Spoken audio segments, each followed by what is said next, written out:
All right, and we're live. Hi, everybody. If anybody's there, let us know. Welcome to the first video live show for the Gail, Carson, Levine book club. This is the Enchanted live show because I had to start it off with also it was her first book, which amazes me because that's the one that everybody knows. But I had to start off with Enchanted, and I'm super excited because I have co-hosts for this one. People join me. So let's start off and we'll introduce Heather first. Does that work for you? Mm-hmm. All right. Hi, I'm Heather. I'm Heather from Hand Booktubes. I mostly talk about adult romance on my channel, but I was a Gail Carson Levine girly as a child and early teen. She was my favorite author. I read all of her books, and Enchanted was by far my favorite. I read it so many times, and so I'm really excited to get to chat about it. All right, and Bethany. Hi, I'm Bethany. I go by Thany's Thoughts on YouTube or BookTube and Bookstagram. I'm not a whole. My channel's kind of defunct right now, but maybe I'll have a come back at some point. So yeah, and Gail, Enchanted was probably one of the first. I mostly do a little bit of everything on my channel, predominantly romance, but I read a lot. I read middle grade. I read science fiction and fantasy and young adult as well. I'm kind of all over the place, but Gail Carson Levine, Enchanted was very, very formative in my early childhood. And I can't believe it was her first book either, actually, because I feel like it's so, I think it's one of her most popular ones that everyone has heard of or has read. So I love that. And it's one of my all-time favorites. I've probably reread this book more times than I've read any other book in my library. So that says a lot. So I spent 10 minutes going through her I want to say discography, but it's not a discography because she's an author, but through all of her works. And I was just looking for something like, it can't be the first one. And then I realized the book is as old as I am. And I'm like, okay.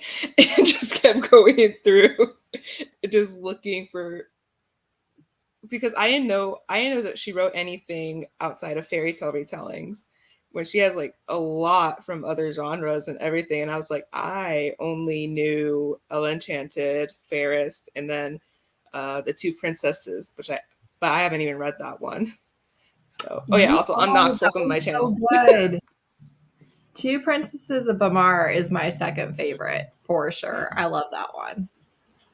I didn't know she did anything outside of fairy tales. She has. So I think I want to say I vaguely remember. I read everything by her back in the day, and I think I remember some sort of like Dave at Night. Is that one of her books? There was a book that was like a more historical fiction one. I think she did. I did see. Yeah, I see it on here. I haven't read it though. I did. I had all of them. I had Dave at Night. I had Two Princesses of Bellamar. She had like a collection of short stories that were fairy tale retellings. Tales. I had those. I had and Fairest. I think Fairest was one of my favorites too, actually. And then there was one other one that was connected to Fairest. And then a couple years ago, she did the prequel to Enchanted called Ogre Enchanted. Mm-hmm. And I read that one. I actually read that one last year, I think, and I really liked it. If you're a big fan of Enchanted and you haven't read Ogre Enchanted, I certainly recommend it because it ties in really, really nicely. Yeah, I haven't read it. So. I haven't read it either. I barely read Enchanted 2 years ago, though. Like, I grew up with Fairest. That was my favorite book, and I picked up Fairest because I knew she wrote Enchanted, and Enchanted was my favorite movie when I was a kid. And so I picked up Fairest, used it for my book report every year for like 4 years. I did different book reports. I just used the same book. And then eventually I was like talking to my grandma, and she didn't know Enchanted was a book. She just knew it as the movie because I watched it so much that my grandma practically has the movie memorized. Mm-hmm. And I was like, I realized I haven't read it, and I read it, and I'm like, oh, this is so good, and also very different. than the movie.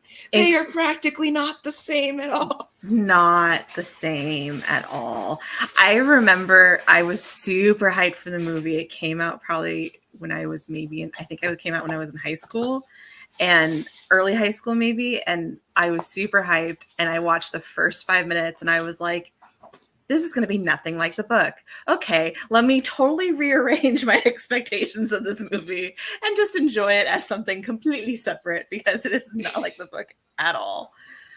It's fun in itself, but as a movie adaptation, to compare it to the book is like, it's atrocious. It's not anything like it at all. Took the bare minimum. Yeah.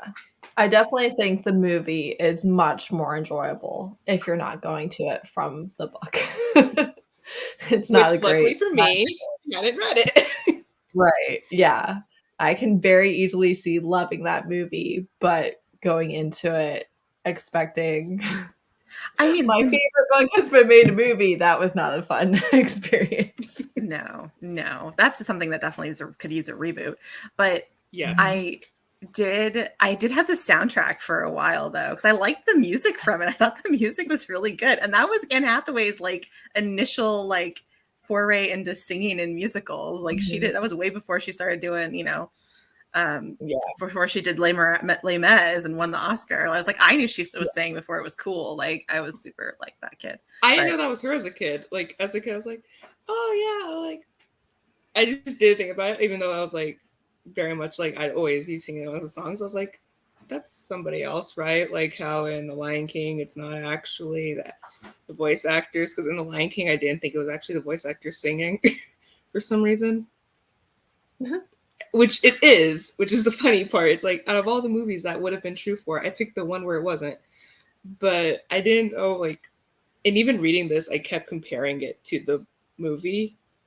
Like going, wow, this would have been so much cooler if they had done this in the movie.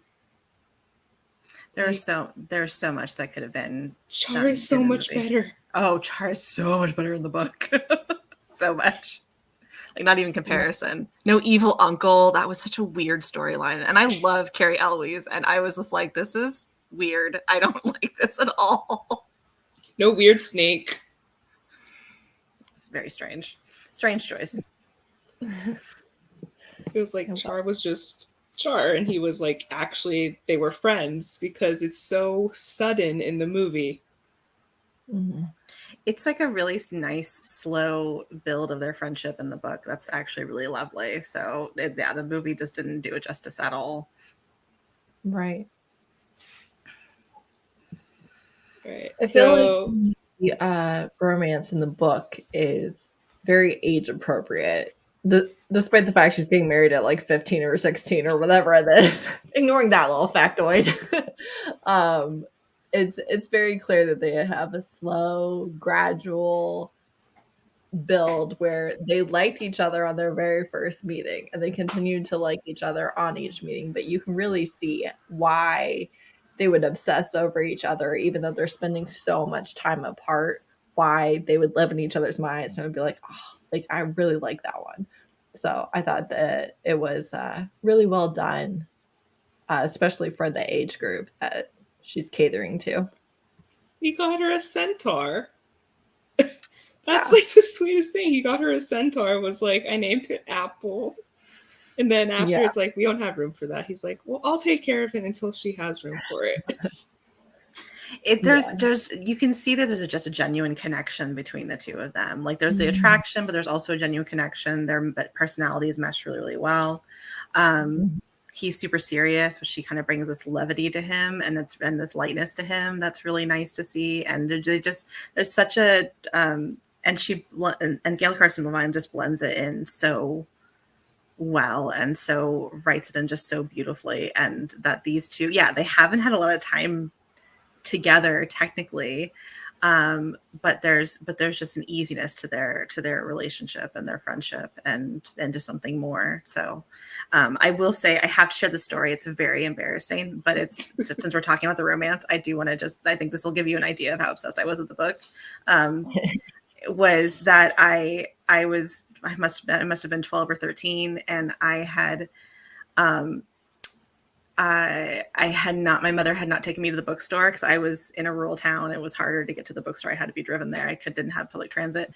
And I memorized the letter that Shar writes to her confessing his love, which is one of like the best letters ever. And I memorized it and I just recited it around the house until my mother was like, I'm taking you to the bookstore. And it drove her crazy. There's this true story. I literally just cited this love-struck letter around the house. Like I was this kind of child. I absolutely love that. And and then I got to the bookstore and then finally I wasn't rereading Ella Enchanted like 10 times. My mom was like, oh, thank God, get you some more books. That's so you say it to the point where she starts memorizing. I think I just said it at the point where my mom was like, "Ugh, you need to read something else, obviously, because you're driving me crazy." Because I was doing it just to annoy her. It's one of my favorite stories. That's awesome. That is such a sweet letter, though. Like all of the letters they have are really like sweet, and I just really love the way that they built. I feel like it's a realistic romance, like age appropriate romance, especially because I try to think about this stuff like giving this to my students and like, okay, let them, read it and see how they like it. What would they get out of it? Things like that. And I feel like this is a really realistic one where it's like, yeah, you're right. They're not together for most of the book, but it makes sense, Ella's like, hey, he, was really sweet. He really cared about my mom. He liked the same things about her that I did. And, he's like, okay with the fact that, he does like when he's like, why does she leave? She doesn't need finishing. They're going to teach her how to sew and stuff. Like, that was really sweet because it's like, no, she's great how she is, when lots of other people were always like, can you not, trip everywhere you go? And as somebody who's very clumsy, I do appreciate that he's like, she trips all the time. It's fine. I love that about her. It's great. Or just the things that people were like, oh, those are such improper, bad habits. And he was like genuinely upset, like, no, why is she going to like get rid of that? It's fine. It's great. It's how she is. And I think there's that. I love that you made that comment about he knew her mom for who she really was. Because I think at that time, especially in that first funeral scene, was that he remembered, out of all the people who were grieving her mom at that moment, he remembered her mom for the things that she liked about her mom, not what everyone else was saying about her, not what her dad was saying about her, not what the weird chancellor guy was saying about her. And so I think that was started their connection right off the bat. And then the letters just deepened their friendship and their relationship as well. That gave them a chance to kind of really, really get to know each other. And that was such a great device to use that. And I think that's probably the basis of my obsession with epistle like type romances and novels. There's always something about that hits really right. And I think it all started with Enchanted for me. That's funny. It's a great way to like, especially as someone who had trouble like verbalizing what I wanted to say, and I would have an easier time writing down what I would want to tell people. And I still have that. It's nice seeing like books where the focus is like, I can't tell you face to face how I feel about this, or there's like a reason why we can't, but having the time to like, and also writing a letter takes a lot of effort.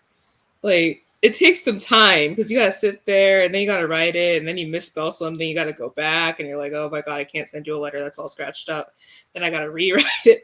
Like, it takes a lot of time, energy, and also just shows like a little bit more effort, where I can say something like this. And while it does take effort because socializing, also it just feels like I don't think as much when I speak as when I write. As you can tell from this live show. But it's just like really sweet the way that they kept in touch like that. Yeah, I definitely agree. I think that was a really good thing that they did. I loved I remember loving this originally too, but I loved that he is visiting the country that her best friend is from, and they had that in common. And also that he meets her best friend, and also that she never had to have that scene with her friend where she like had to be awful to her because Hattie said that she couldn't be friends with her anymore. I was really glad that that scene never happened and we just kind of avoided being friends while still remaining true friends, you know? Because in the movie, they made it racist. Yeah. Well, I mean, in some ways, it clearly was racist coded that the other girls that finished school didn't like her because she was from another country and she wasn't as rich and she spoke a different language, which I mean, yes, we have constant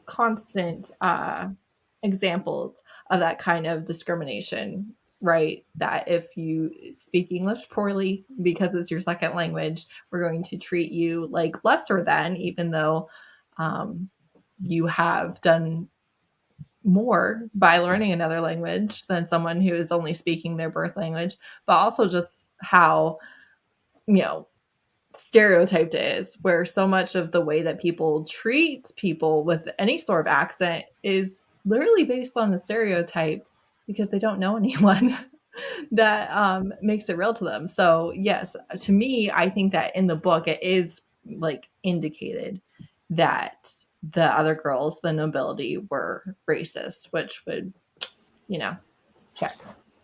Yeah, because they even made fun of her accent. Right.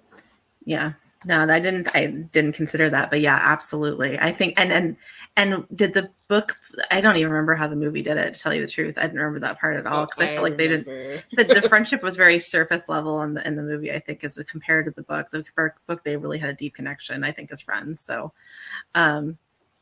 but yeah, and I think that was a good connection between her and Char as well, was the fact that he was visiting the country, and you know, Ella had already learned some of the language and had, you know, and was teaching him some and was trying to, you know, and learn more about the culture because he was there. They had that connection. So I think that also was just building up, you know, building between them. And yeah, I'm glad that they didn't have, you know, that she was like, that was the last straw for Ella. Like that was when she ran away. That was after everything she had been through. She was like, you're taking away the one good thing I have at this place. Like, I'm done. Like that was the last straw for her. That so I'm glad that the scene didn't end up in the book either. She was able to still maintain her friendship, even though the friend never Ariada? Is that how Ariana? It's like, I think it's Arietta. Arietta. But I don't remember how it's, as I know it's Arieda, but I always have trouble pronouncing names that I only have read in books. Yeah, me too. Like, I said Arita, but listen, I'm pretty sure I've never been pronunciation, so I wouldn't go. Again, Ferris is my favorite. Don't ask me what the love interest name is. I can't tell you. Oh man, Iduri. I wrote character names because I was like, I'm not going to remember who anyone is for this live. It's the only way you can do it. I get it. I remember she's Aworthian, and that is it. Like, I remember she's Aworthian. But yeah, no, in the movie, she straight up says that the scene is her straight up saying, I could never be friends with an Aorthian. Yeah. That's what I meant. But like in the movie, they like explicitly were like, no, we're going to hammer in also her being one of the only actresses of color in the movie. Was like, but it was very much, they were still, the finishing school people were still racist with like how they treated her and mocking her accent, even though they were learning her language in class. Right. Yeah, for sure. I mean, I barely remember the movie. I'm gonna be honest. The comments you'll have said in this live have jogged more of my memory about that movie than anything else in the last 15 years. So, but I agree. So mine is mostly based on the book because I don't remember the movie very much. But I watched that thing so many times. I think I actually wore out a VHS of it. Like, I watched it so much as a kid that my grandma still remembers. And my grandma doesn't, like, my grandma is like, oh, I'm forgetful. I forget what I ate for breakfast, today, things like that. But I watched that movie so many times that she pretty much knows exactly what happened at every point. She could tell you, like, some, like, oh, and this is when they start singing, and this is when this starts happening, and stuff like that, because I made her watch it so many times. Like, so that movie is ingrained in my head, like every part of that. Compared to me not knowing like anything about the book other than I was like, oh yeah, I'm sure they'll be very similar. Nope. Not even close. Not even close. And the book is way better. As much as I still love the movie. Think about the unicorn hairs in the get well soup. That was so gross to read from a textural point of view, but it was also so sad when she explains, like, listen, she would have lived if she had eaten them, and like it makes sense why I try not to give you orders. I am ordering you to do this. Yeah, eat the unicorn hair. She would have just been fine if she had eaten it. There's something tragic about that for sure. But you can also really see why, if she thought it wouldn't matter, why she would be like, I'm not eating this. And she took it out. Like it was a good representation of it, I guess. I do wish that she, like, I get why she couldn't know, but it's like, I feel like Ella not having eaten it would have made a lot of sense, but the mom knew that she was a fairy. If a fairy gives you something to eat and tells you this is gonna make you feel better, eat all of it. Well, also though, when she was given the soup, she just had like a cold, basically. It wasn't until that night like that the she next fell day, into the fever and stuff, and it was like, oh, this is dangerous. So, yeah, it was sad really to watch her mom. It was really sad seeing how much she had to protect her from her dad. Mm-hmm. God, yeah, I like that he was not like wasn't violently abusive or anything on page. Again, for the age group, I think that is nice to not have to read that, but you definitely understand what a selfish person he is and how little he thinks of anyone but himself. And also just unlikable in a way where he can come off as charming, but not to anyone with substance, really. I feel like his dynamic, I agree. I'm glad that that's because it's age appropriate. It's not, there's no violence abusive on page, but I think it's just a general sense of neglect. Like he doesn't really know who Ella is. He doesn't really, and he doesn't necessarily care. He just cares about his status and how she can help his status, which I think was very like in the sense of like, this is a medieval times like type of setting. Fantastical wise, I think that kind of fits how women were viewed in general anyway, and how like and considering this is a Cinderella retelling, how Cinderella would have been considered if it was more in instead in a real world setting. But I think that but definitely a general and I think but I think Ella was definitely protected of it and was able to develop her personality more based on her mom, and still had that love in the center of her to know that she was better than this and better than what her dad was doing to her, and and foisting in front of all these really terrible men, and I think and I think that and I think that I think that neglect is kind of general, is what you see, which is good representation also as well for kids to see as well. Right. Like he didn't even know that she didn't use Eleanor. Right. Like that like it's like her mom's funeral and you're just now learning your daughter's name. Yeah, he didn't know her at all. I thought it's interesting because in the Cinderella fairy tale, her father is loving, but he dies and leaves her solely in the custody of her stepmother. So it's interesting that she didn't go that route, but she did have a solution for him not being there, even when he did hear how terrible his daughter was being treated. He still wasn't coming back. And like everyone knew he was terrible. Even the elves were like, "Listen, if your dad would have been nicer, we would have given him nicer stuff. But we can tell you're different." And she's like, "He said you guys are the best," and they're like, "Really?" Right. And she's just like, "Wow, he knows nothing."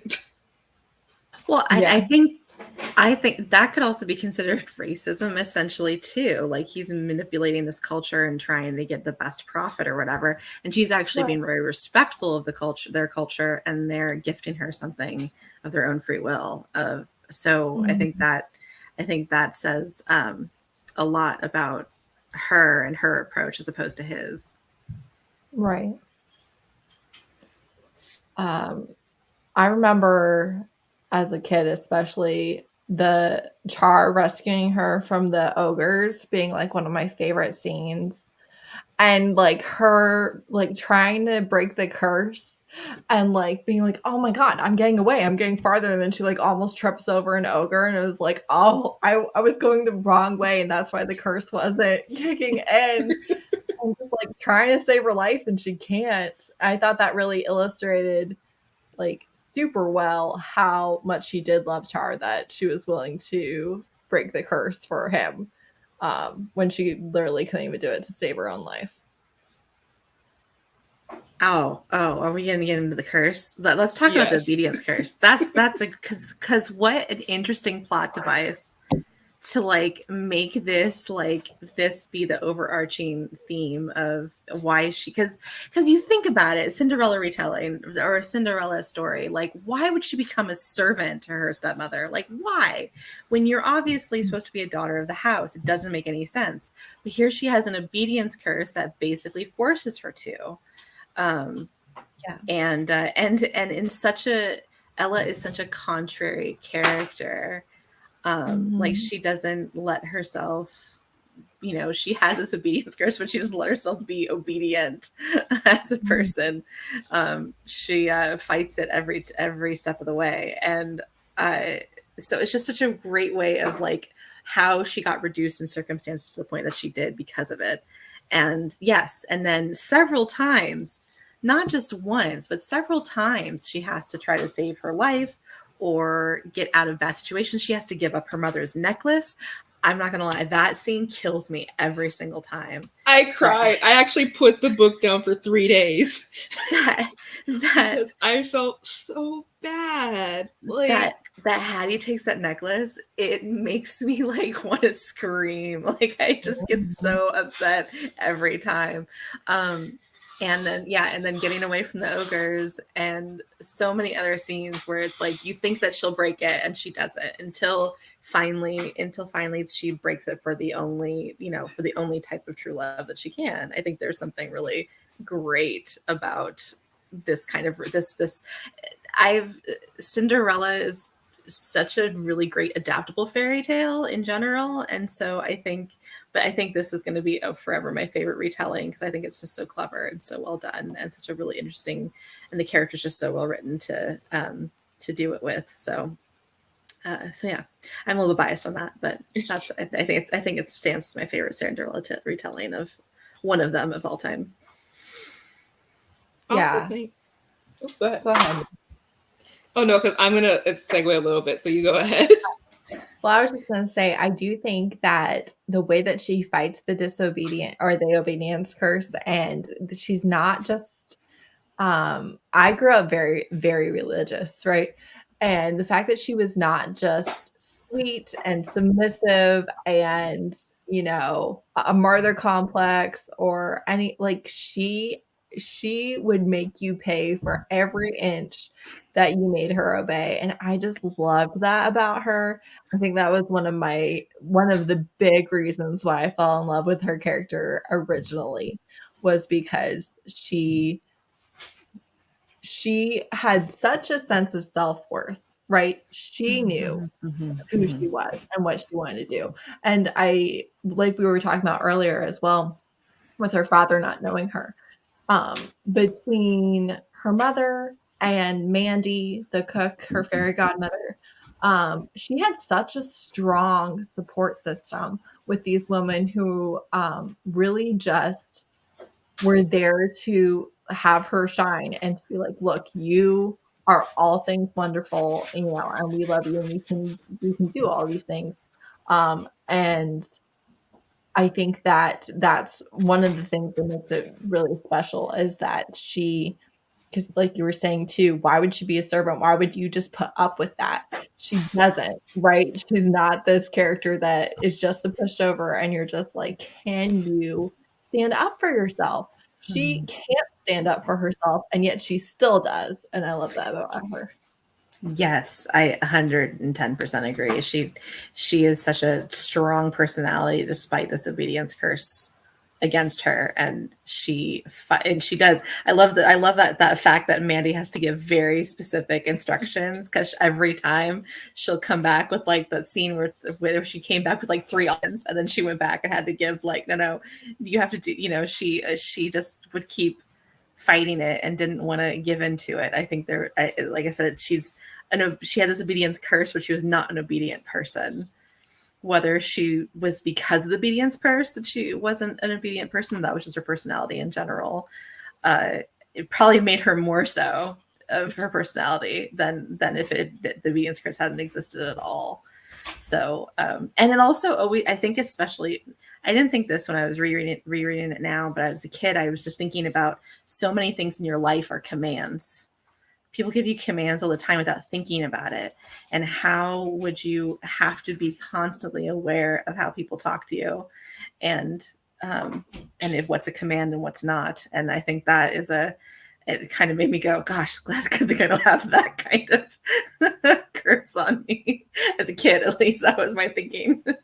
Yeah, it's a thing that we said when I first started my when I first started my teaching residency last year. Somebody had made a point where, they're like, I had a student, one time I was like, you guys need to do this. You need to do this, this, this. And they're like, why? And I was like, because I said so. And they're like, but why are you telling us to? And they're like, because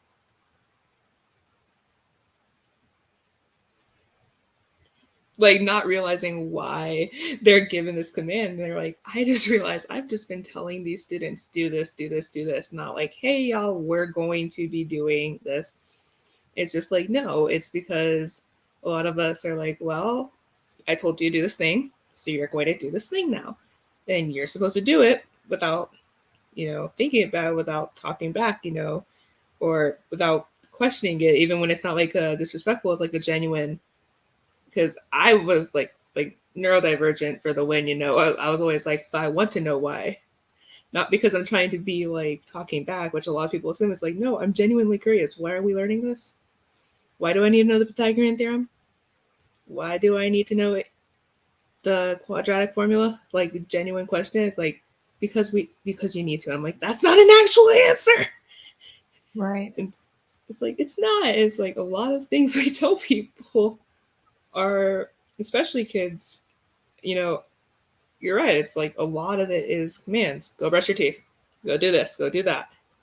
And like her mom and Mandy having to be mindful of when they were actually, because they were used to being like, go do this, go do that, to the point where like, oh, we have to actually think about what we're saying and how we're phrasing this.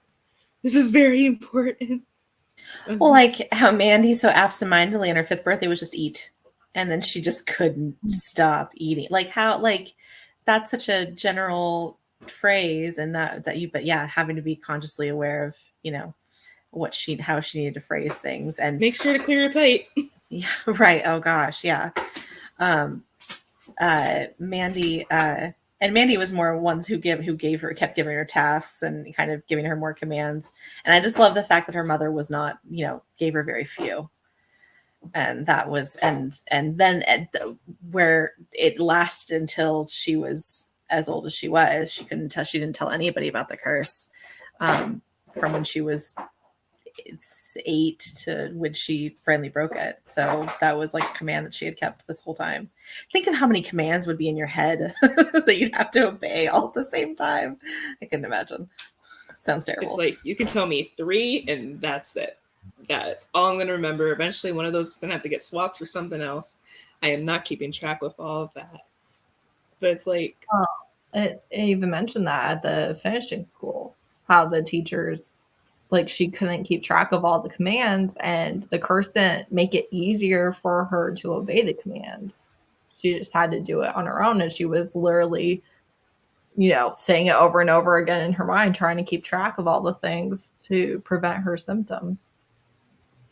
I like at the school that they were like, teachers were like, wow, you're hopeless. And then a month later, you're a star pupil. And then she's like, okay, so now that I'm listening, you're not going to like me. It's like, I'm not going to disobey you. I'm just not going to be likable. So she's like, yeah, I'll answer very shortly when you ask me to. I will not look at you. I will not talk to you unless you talk to me first. So yeah. I'm not dealing with this. It's like, I have to be here. I don't have to like it. And I don't have to make you like it. Right. Become ungovernable. The moral of Ella Enchanted, become ungovernable. But also, I like that this one, I feel like a lot of Cinderella retellings make the stepsisters very dumb. And okay, they did stick with that with Olive. They very much kept with that. But you have to give Hattie credit because people have been around this girl for years. And not once, besides the time she actually told somebody, have people figured out that she has to obey everything you tell her to do. And it's like, that's the worst person to figure it out. But you have to give it credit. It's like they picked up on Hattie's a lot, quicker and smarter than people think. Just because she's shallow doesn't mean that she's not also smart. Hattie is very smart. I mean, manipulative as hell, but very smart. Yeah. Olive, not so much, but I always feel bad for Olive a little bit. I always feel a little bad for her.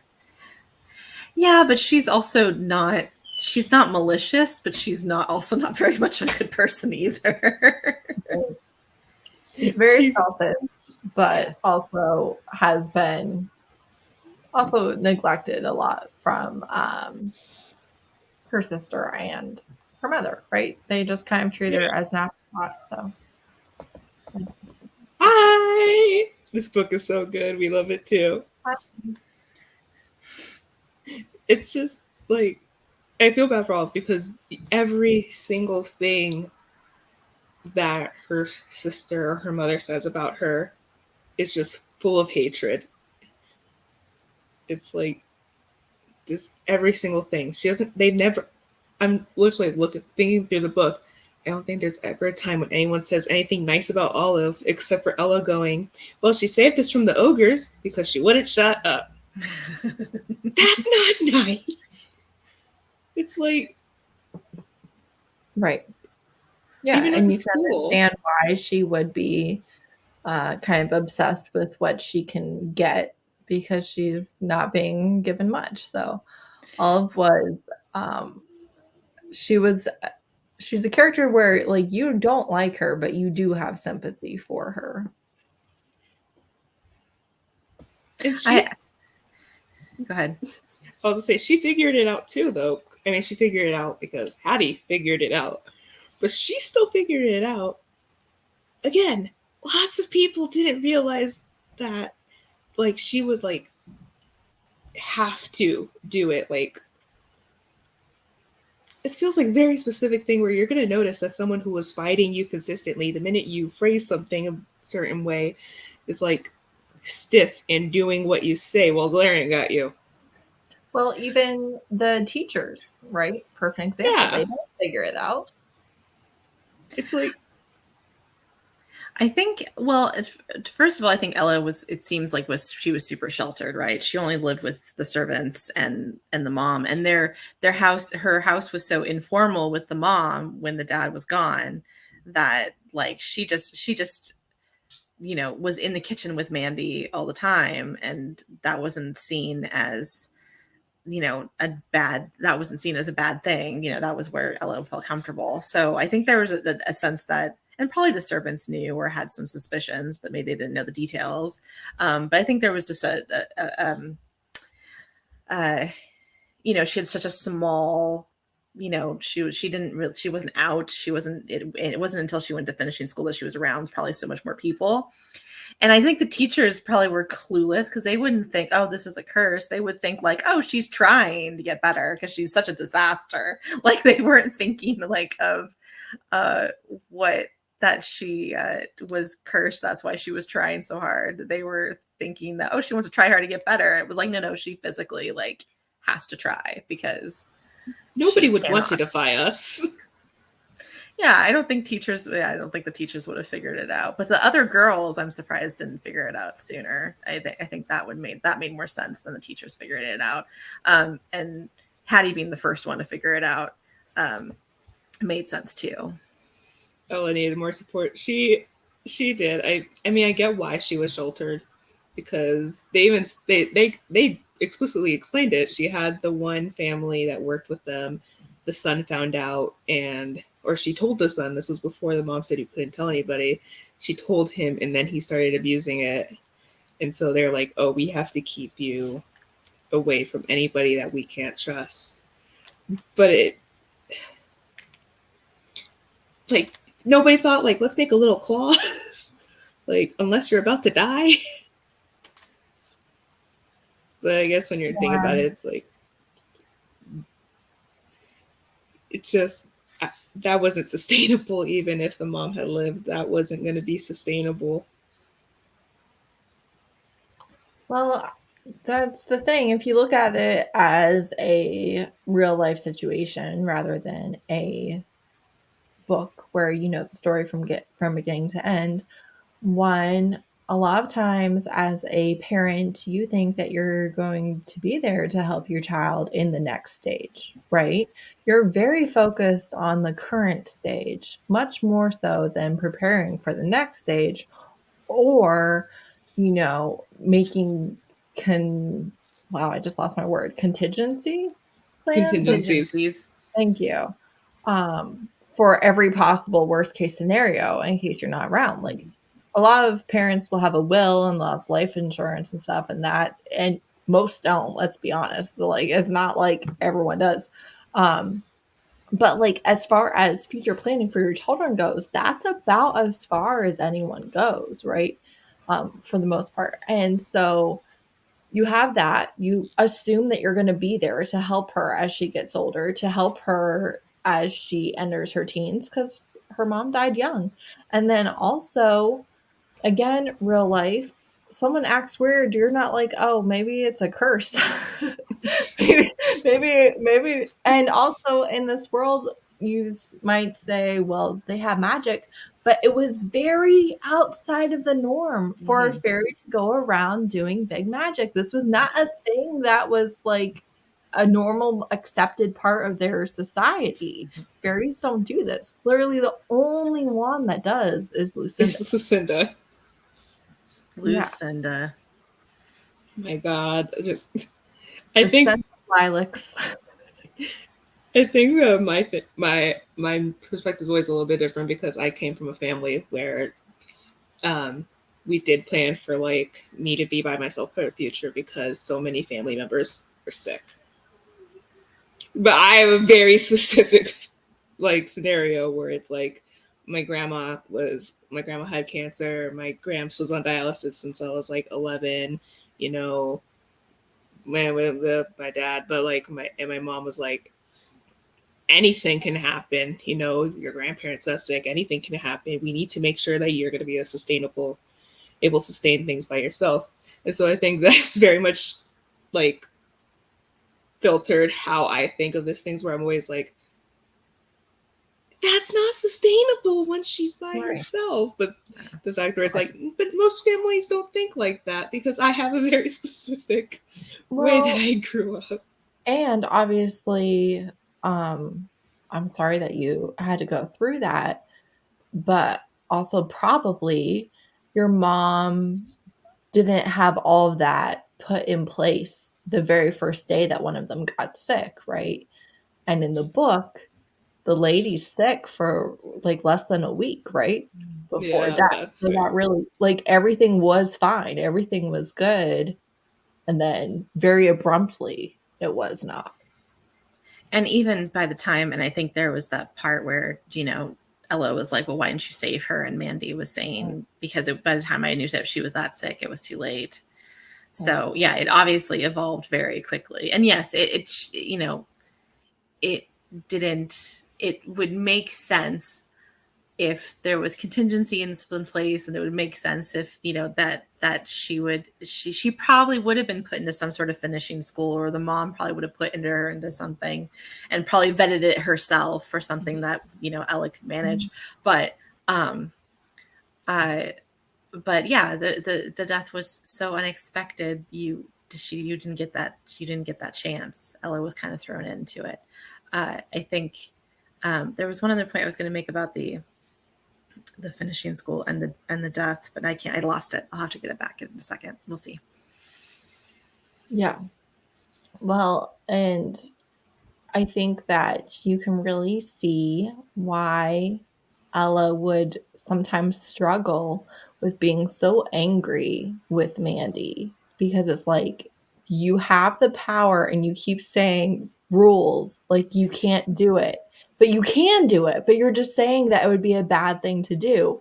But like, I want my mother. I want to have the curse broken. I want to be saved from this awfulness. And I know you, who love me, have the power to fix it. And you're saying, oh, I can't. It's not done. Like, it's like, and especially as a youngster, like, you'd be mad. Lucinda's also a fairy. Lucinda should also have to abide by these rules. So if you're Ella, who's a kid and doesn't understand that just because Lucinda's doing it doesn't mean it's okay to do, I'd be like, but you can't just break one rule to fix what she broke. Right, exactly. Because it's like, yes, Lucinda is doing big magic, but like, it's bad. Why can you not do a good one to fix it? It really is frustrating, I'm sure.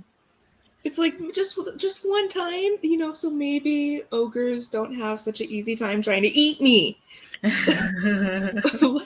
Like, let's make a list of things that could happen. Like, just like, I'd be really frustrated, especially it's like, okay, I get it. There's rules. This is pretty much a violation of that. How about we just fix this, and then after that, I will never question the fairy rules again. I also love when she found out she's part fairy, and she's like, so does that mean I can do magic? Can I get rid of this? And she's like, no, it just means you have small feet. I'm sorry. I think, well, but here's the thing: if Mandy could have fixed it, there wouldn't be a story. Yeah, right. Is it what? If there couldn't be a story, Ella wouldn't go through the journey that she does to get rid of it on her own.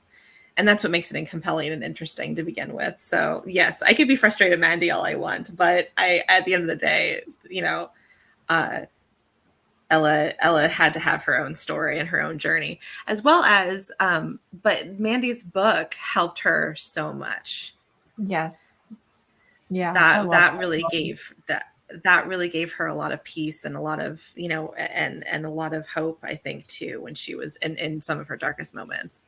So yeah, so Mandy loved her and cared about her in the ways that she could. Yeah, it's like, I can't break the curse and I can't stop him from sending you away. What I can do is the best thing that I have to make it at least hopefully bearable for you. Yeah, Mandy's love was not measured by her willingness to bend the rules of magic. Her love was her love, and it was separate from her no's. I can't do that. I do also think that if you do have someone who is willing to break the rules of magic and be like, no, I am the exception, I should get to fix this. That's how you get like a villain origin story. And that's a very different story from Enchanted. It would be interesting, but not the same. Right. Exactly. Might be a good story, but it's not this story. Yep, that's fairest. Yeah. A little bit, kind of. But actually, that is the villain origin story in Fairest, I think. Wait a minute. I'm trying to remember. I think a little bit.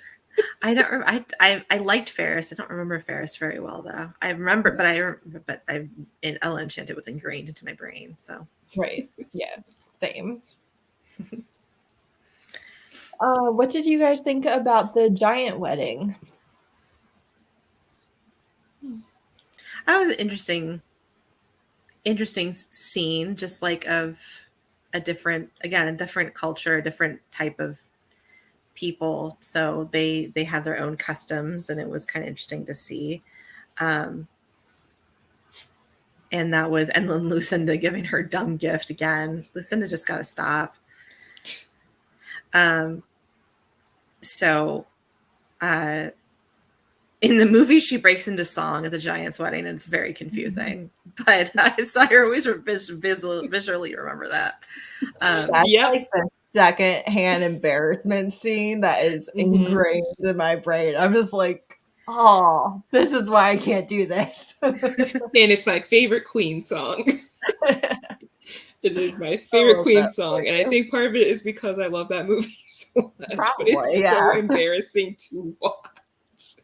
So cringe. It's such a cringe scene for sure. Yeah, truly. It's all because of the they want the elf to sing, and he's like, I don't sing. She's like, he doesn't sing. They're like, well, you can sing. She's like, I don't sing. They're like, sing. Mm-hmm. Obedience curse, man. Yeah, so I thought it was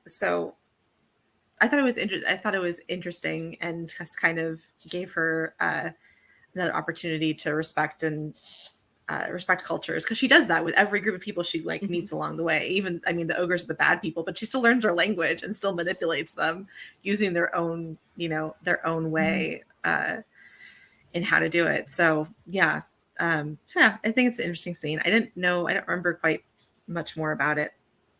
I thought it was quite interesting that the giants are the same width as a regular sized human. They're just tall. So I just picture these bean poles just I think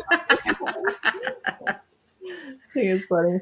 But yeah, like you're saying, Ella is very open to learning about new cultures, and she is naturally curious and fascinated about it, and really just doesn't carry prejudice through her world. And that was a good main character, again, especially for the age group.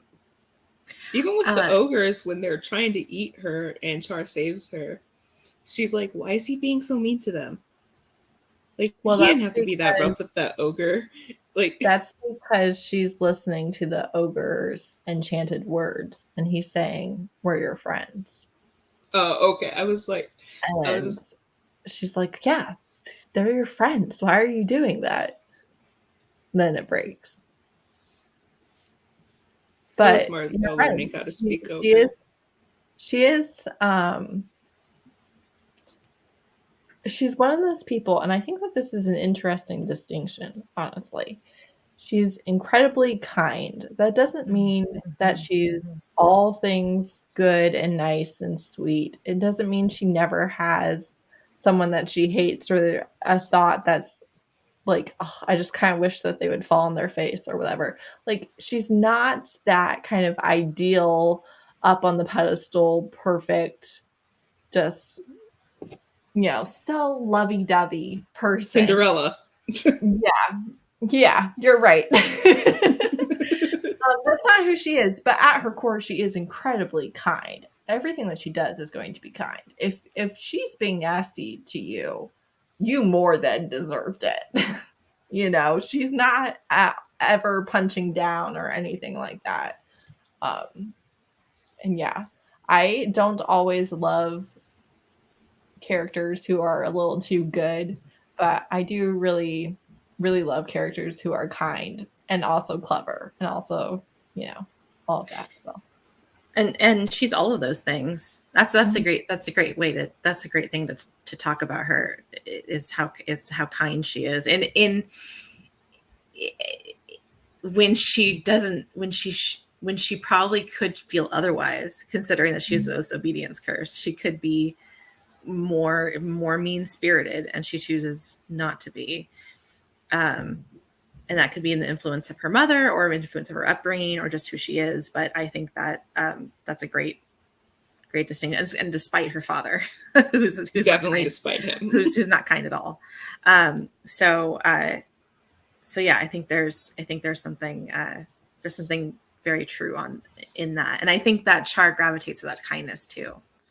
I think he really gravitates to that kindness, because probably in his royal world, there's not many people who are that genuine to him, especially when and honest. And she's very honest to a fault too. That's refreshing to see a character who's honest to a fault and not like they clearly say, like, show that there's like a problem with, like, okay, being too honest can be hurtful and blunt, and there's some things you should not say. But I think it's also refreshing to see a character who is like so honest, and it's not like it's like, it's the main character, this is a person you're rooting for, and it's like, yes, that's a flaw, but also it's something that he finds endearing and also refreshing. But also, I just really love when characters, the one where it's like, my kindness is not a weakness thing, where it's like, I'm choosing to be nice to you right now. That can change. And I think that's important for kids to see, where it's like, you should be kind and you should care about people. However, if they mess with you, like, that's the kind of person my grandma wanted me to be nice, and the minute somebody like messes with you, you put them in their place. So right. It's like how she would say it. Because being kind has absolutely nothing to do with allowing mistreatment or abuse, or allowing people to treat you in a way that they shouldn't, or to allow them to treat others in a way that they shouldn't. Being kind is completely separate from that, right? Being kind is where you are truly considering other people, right? You're considering their feelings. Maybe they did just do something embarrassing in front of the class, and you're considering how they feel, and you're trying to make them feel better about it, rather than making them the butt of the joke. You want to bring them in on the joke and make them feel better, and just be like, hey, it happens to all of us, and maybe you don't even know them, or maybe you don't even really like them, but being kind has nothing to do with those things. And I think that it's very important, especially for little girls who are socialized to be nice and smile and be polite and be sweet and all of those things. It's important to make that distinction, that being a good person, being a kind person, being someone who cares about other people doesn't mean that you always say yes. It doesn't mean that you put all of their needs ahead of all of your own needs, or you are not allowed to feel uncomfortable with something. I think it's very, very important to let them know that it's okay to say no. It's okay to not partake. It's okay to avoid someone who's making you uncomfortable in any way. And that being kind and being a good person, you can still be all those things and have boundaries and say no and take care of yourself. So, and considering that she has this obedience curse on her, she sets very good boundaries for herself. She really does. I mean, sometimes she struggles maintaining them because people push them, but she really, really tries to maintain those boundaries for herself. Even if she's her physical, but like, I think I can think of Olive and making her cakes and telling her stories. Like, obviously Olive is trespassing these boundaries, but at the core, Ellis tries to still keep herself separate. from what her obedience curse has made her. And I think that's really, and as well as kindness, as well as her goodness. And I think that what makes her such a great character is the kindness, but also that she has the respect for herself and the strength in herself to know who she is and fight the curse, knowing that the curse is just a part of her and not necessarily who she is, which ultimately leads her to be able to finally break it for the one person that is worth it to her. Yeah. I think she's genuinely not a people pleaser. Not at all. She goes out of her way to not. Right. And I think that that's really what makes it work, is that you have someone who literally is the definition of having to please people, and she's still not the people pleaser. No, definitely not. Definitely not her type of personality. She's kind, but she's her own person. I think that's like really important. It's just like she was still like in the beginning when she met Hattie and Olive, she was nice to them, kind to them, especially considering it was her mother's funeral. And it's like, listen, I just got back from crying. I'm very like emotionally drained. I'm missing my mom, but you're a guest in my house. Hello, please come through. And they're like, show us a tour. And she's like, okay, this is, she's being very nice as they're picking apart her life by talking about how many windows she has and how many rooms. And our mother says that if you have this much, then you must be like very well off. And like, she even like when her dad's like, well, what did you think of Dame Olga and her girls? She's like, he goes, they're terrible. She goes, yeah, no, they're terrible. You're right. I was trying to be nice. Just like, no, they're terrible. But she was still like, before they got to the point where they were just forcing her to do stuff with the curse and just being completely awful in general, she did try to be nice to them. No, she tried to be kind as much as she possibly could until it wasn't no longer feasible anymore.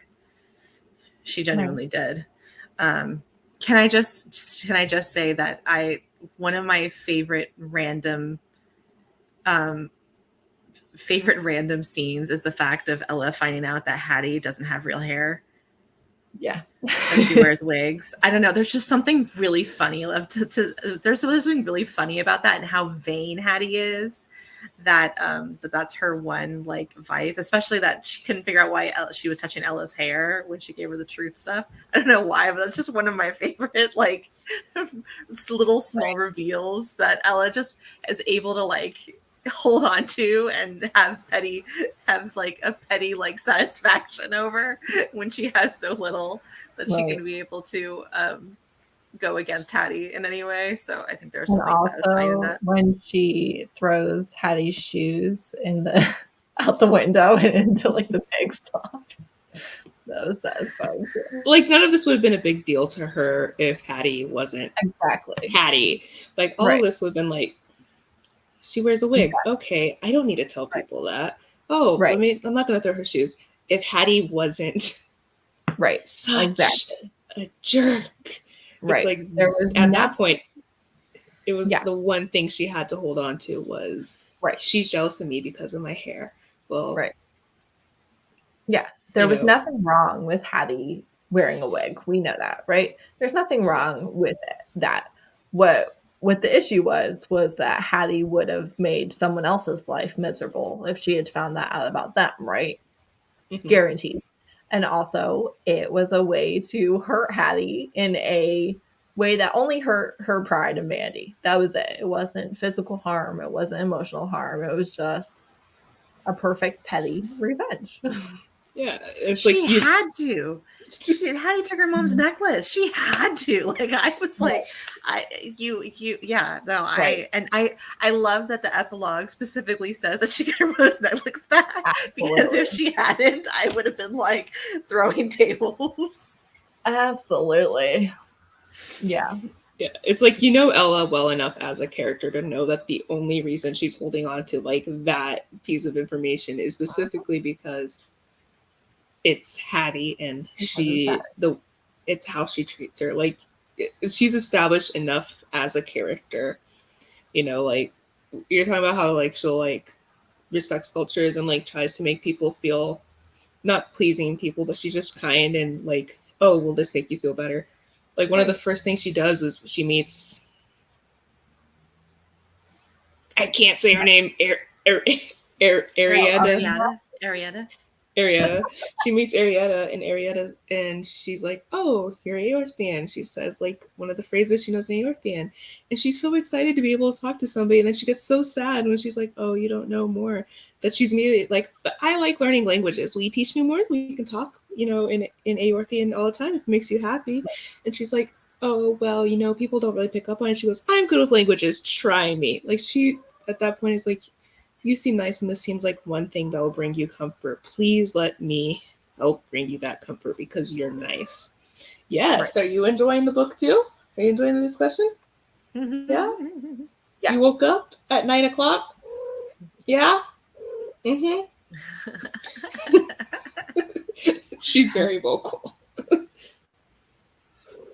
Something that I really liked with the balls and stuff, and after she tells Char that she could never love him and yada yada, and Mandy is like, I'm so proud of you, like you did the right thing, I'm so proud of you.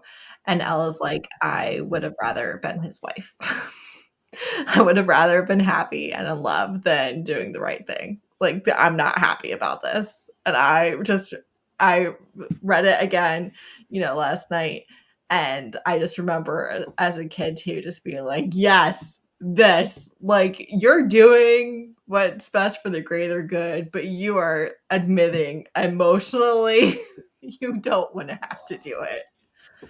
And you're not happy about it. And you don't feel good. You don't feel good about being a hero or self-sacrificing. You feel terrible. You really want the thing that would make you happy,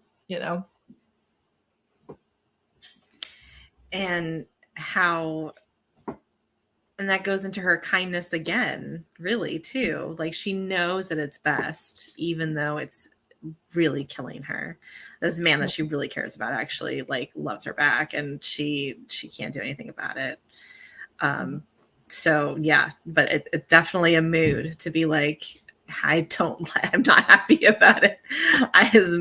And Mandy trying to, and then I think Mandy was especially kind to her and was doing extra things for her during that time too, because Ella was just struggling with that so much and having a really, really hard time having to do that.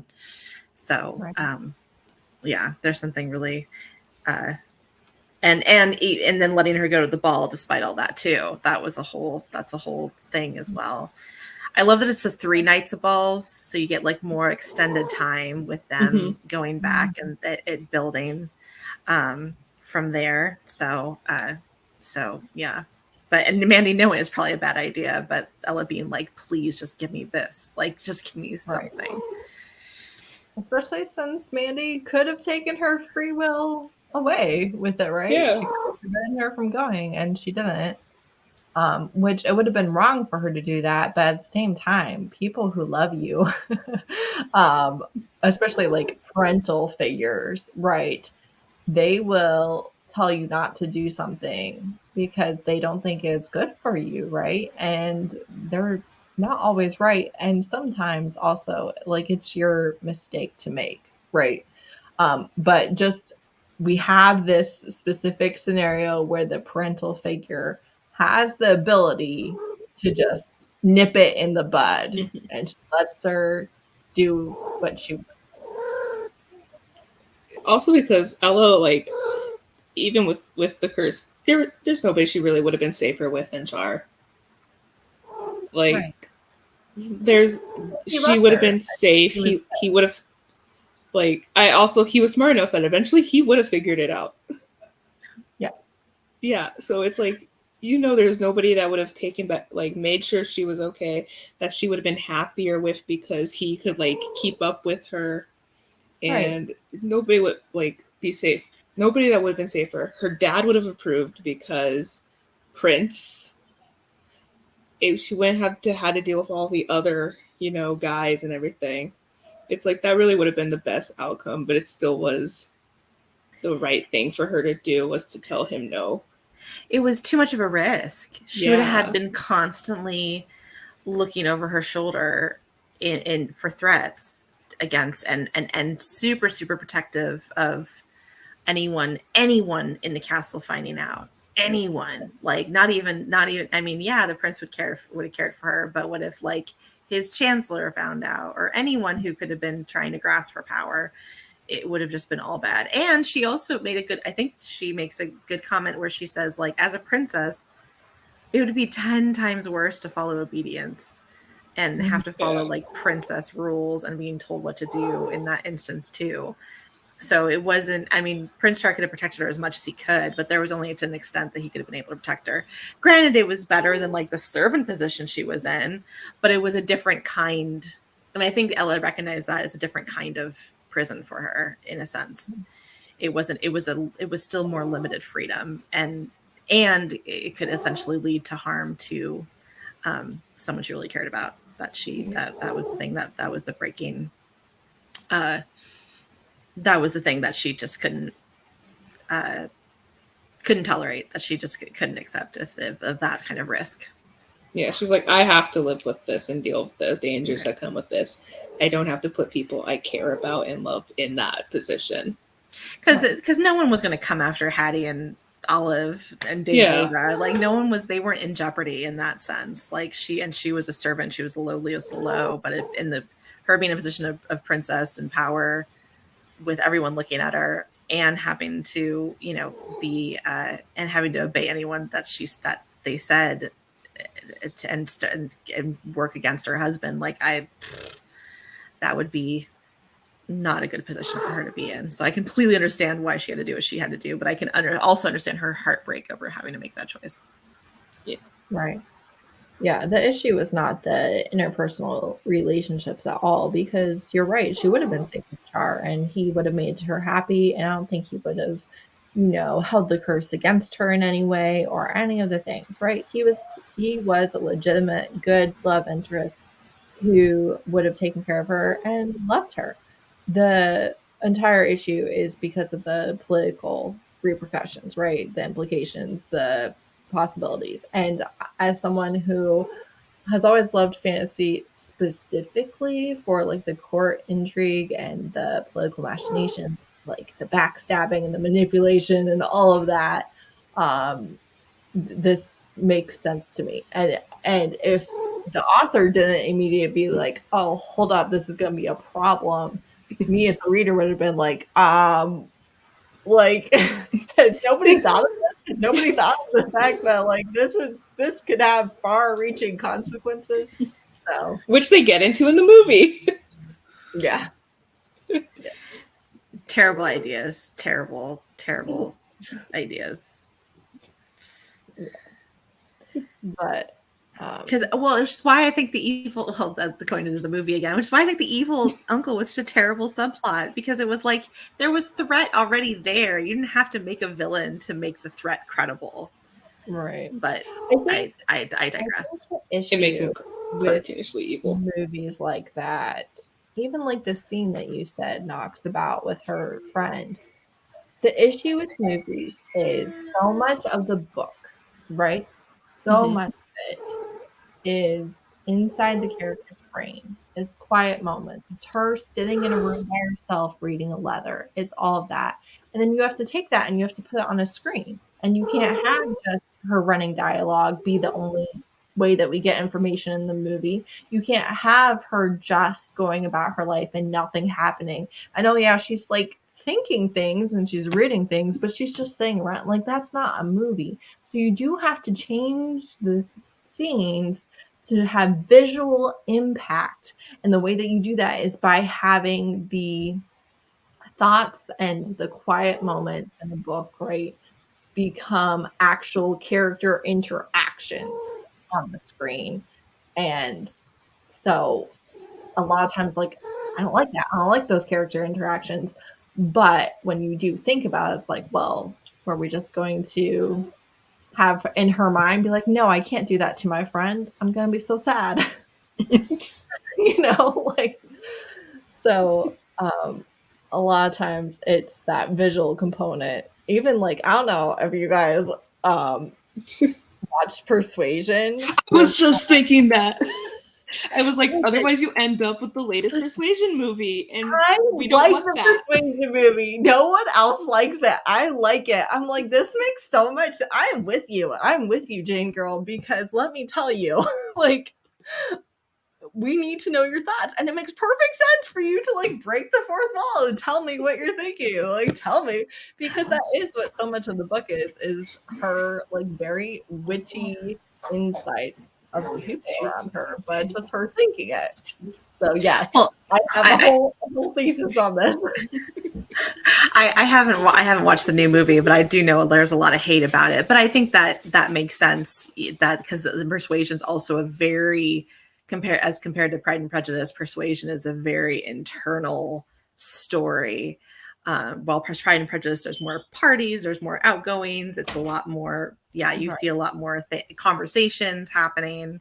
And Persuasion's very internal story, and you could probably say, and I agree, that's a great point. That's the same with Ella Enchanted. It's very internal. There's a lot that happens as well, and a lot of interactions, especially with her and Char. There's also a lot of those internal moments too.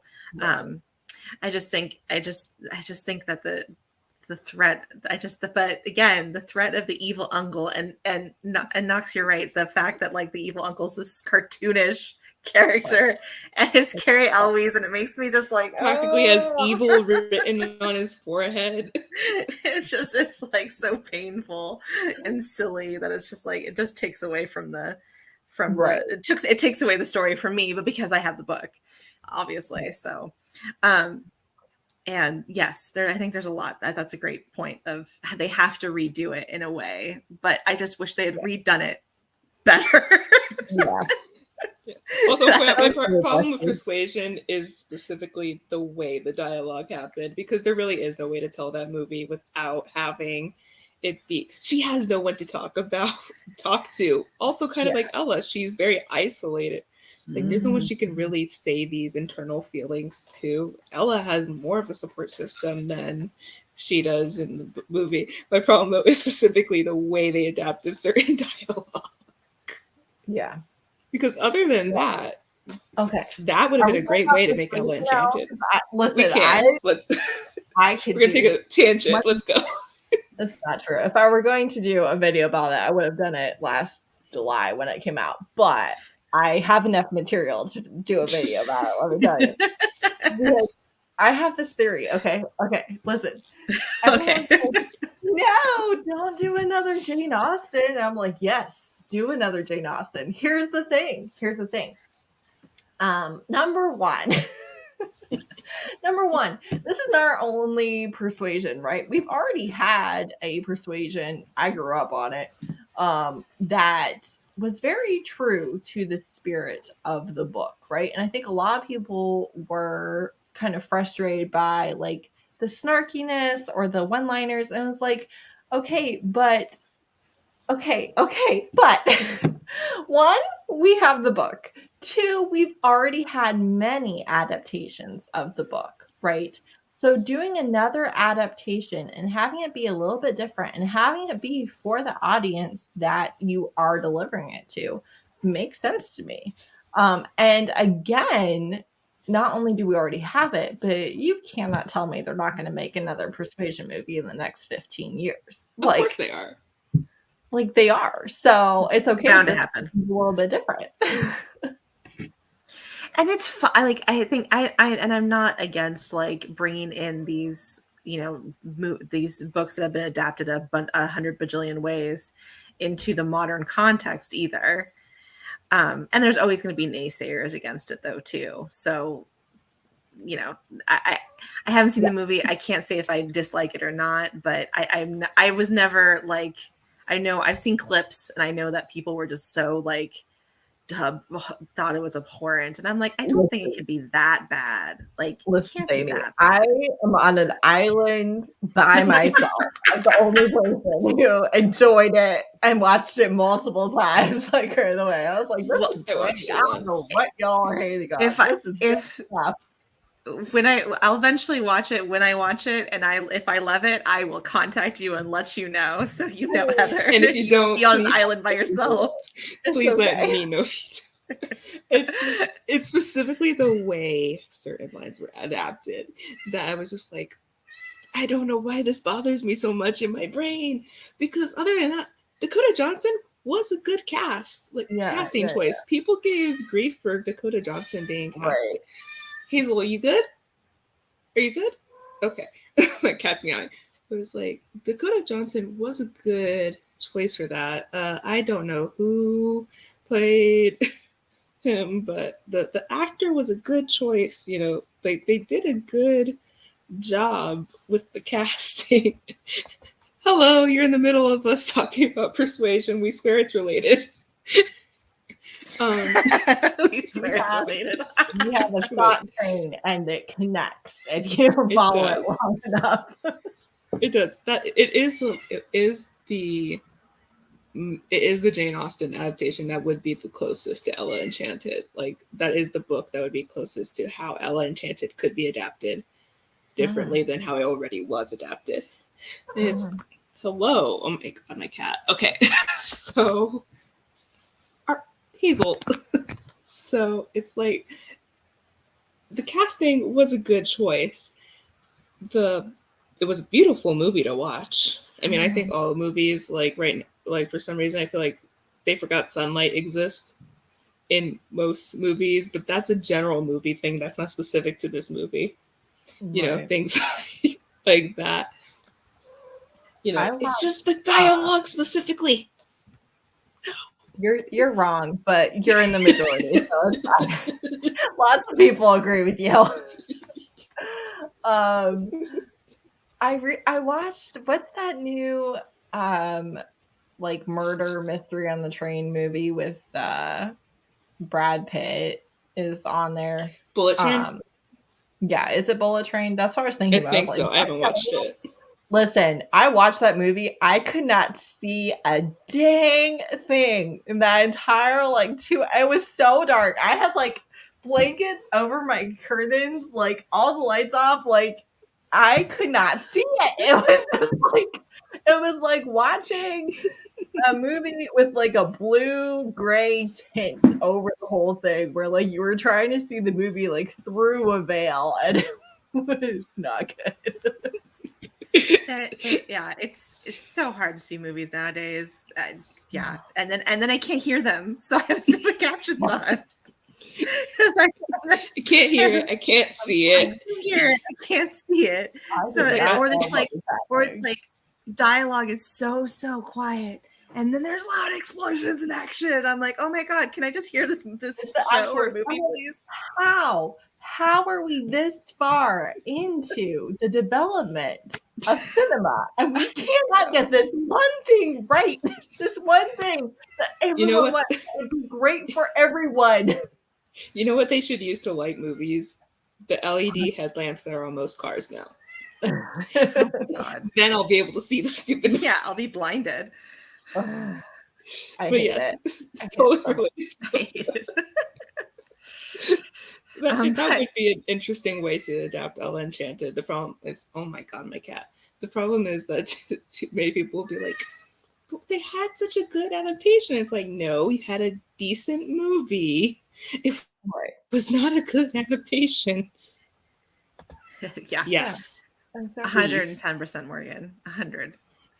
Although my husband hates subtitles because so does mine. He's dyslexic and he's a pretty slow reader, right? But he can't not read it. So all he's doing is watching the words, and he hates it. He hates it so much. And I'm over here having a great time, but he wins. So my family hates subtitles, but my boyfriend and I are both ADHD, and he has auditory processing disorders. Mm-hmm. So I had subtitles on the first time we watched something together. He goes, "You have subtitles?" I'm like, "Oh my god, I can take them off." He goes, "No, please keep them, please. Nobody ever wants to watch anything with subtitles with me." And I'm like, "Oh, thank God," because I need them too. But for some reason, all of his issues conflict with each other, and so he just picks the one. I guess. Comorbidities are so fun. They're so fun. Hazel, What is wrong? Well, I will say, like, visually, going back to, like, movies are so dark. Visually, I think Ella Enchanted is really bright and colorful as a movie, which I do think fits the book really, really well. Even the cover of the movie. Yes, absolutely. The magical aspect of it. I think there's a lot that it did do right. It's just everything else. But visually, I think it very much fit the movie. But that's about it. It made sense to age the characters up. Like, for the sake of a movie, it made sense to age the characters up. I think the book is great for the age range that Ella and Char are. I think the movie, it made sense to age the characters up, and they added in like things that kind of made sense for that age range. So like the fan club at the school dedicated to Char, and the people who like try to take his shirt and things like I have so many questions about this, but I also feel like you're right. I never considered that, but that's a really valid point. What came first? Shrek came definitely out in 2005. Yes, right? I definitely think Shrek came first. Enchanted movie. I was going to say, my memory does not have a timeline on these Ella Enchanted came out in 2004. I'm pretty sure. But Shrek was probably way in development before that. Oh, Shrek was 2001. I don't know. Oh, you know what it is? I'm in a TTRPG campaign right now. One of the characters left like our universe in 2001, but right before Shrek came out. So that's what I was thinking 2005. But yeah.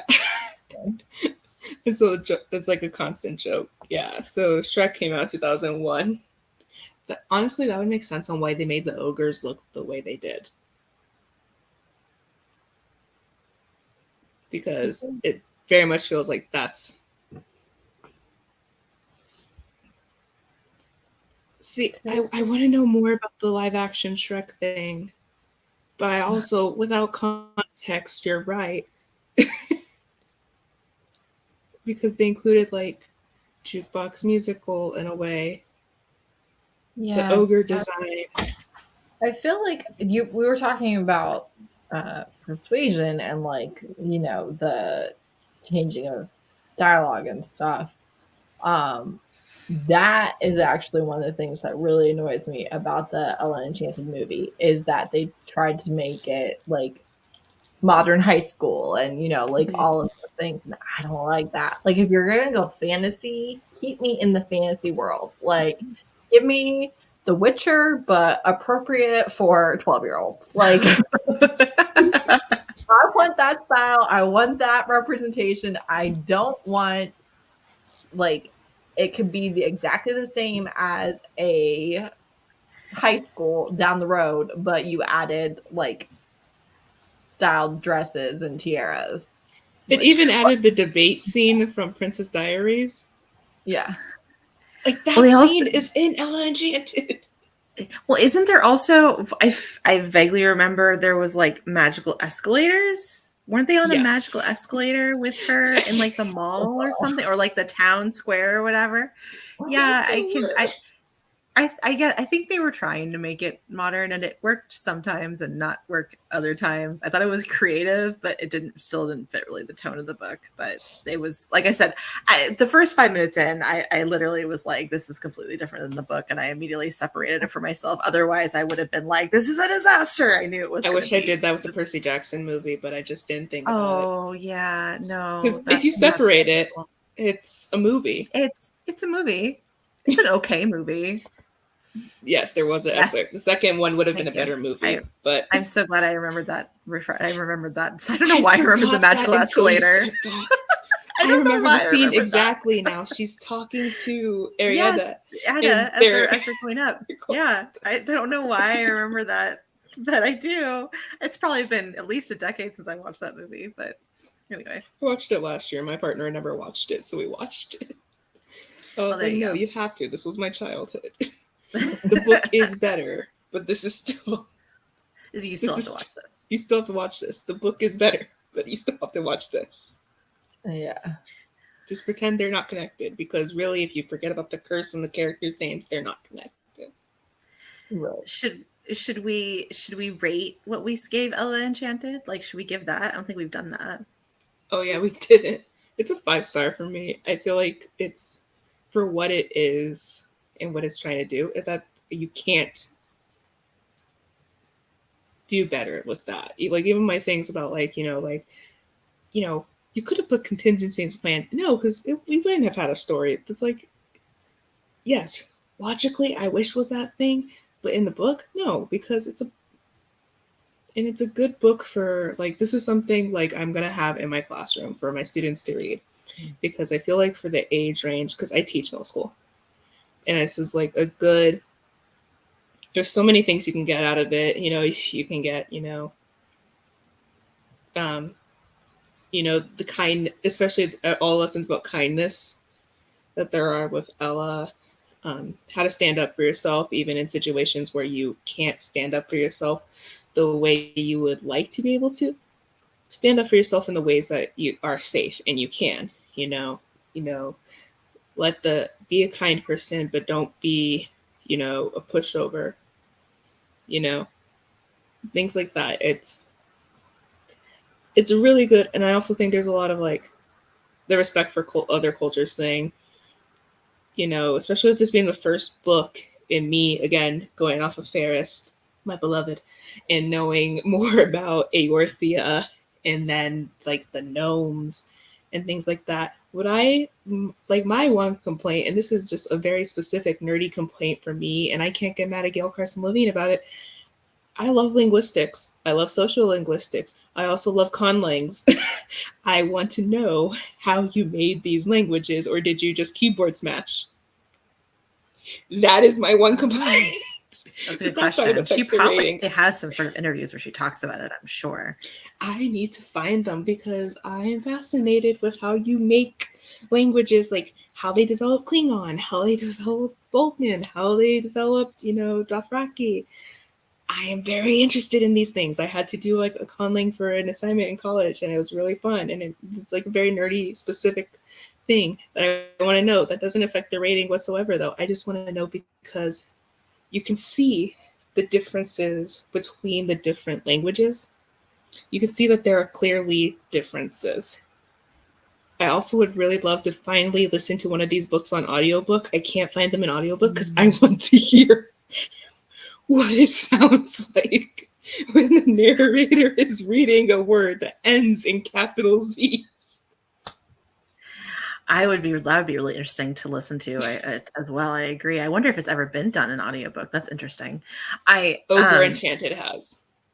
I was just about to say, okay, if you're fascinated with the languages, I do strongly still again recommend Ogre Enchanted because she lives with the ogres for a very substantial period of time, and this other character, and you get a lot more about the ogre culture. It's actually kind of fascinating and paints them in a very different way. It's on the lineup. It comes next year. I'm going through. So it's Enchanted, then Ferris, then Two Princesses, then Princess Tales 1, Princess Tales 2, then The Lost Kingdom, which is the prequel to Two Princesses, and then Ogre Enchanted. And that's as far as I thought ahead. I don't even think I've ever heard of Lost Kingdom. I think that's probably the one book I haven't read of hers. Oh, that's interesting. It's the prequel to Two Princesses. Oh. Also, this is my partner. He knows I've been to the exhibit because he took me. He took me. He got to see me nerd out about it for like an hour. I love that for you. So 5 stars. Oh, Morgan, that sounds terrible. Nightmare Fuel. This random girl. That does not sound fun. And now I want to listen to it though, even though now that I know it's Nightmare Fuel. I really more power to you. Okay, so for me, 5 stars, all-time favorite. I will say that reading it as an adult when I have not read it, and like I was trying to figure out when I was on with Knox earlier, like 18 years maybe. I'm not sure. Yeah, it does not. Okay. It didn't impact me in the same way. And I think part of it is because the characters are so young. And also I felt a little bit like Char was like, you're different from other girls. Like you actually They do specifically say that. have They a do brain specifically use and like you're like other funny. girls. And I was kind of like, sir, like calm down over there, okay? First of all, calm down because like nothing special even happened. She just Also, made you're me laugh 10. or whatever.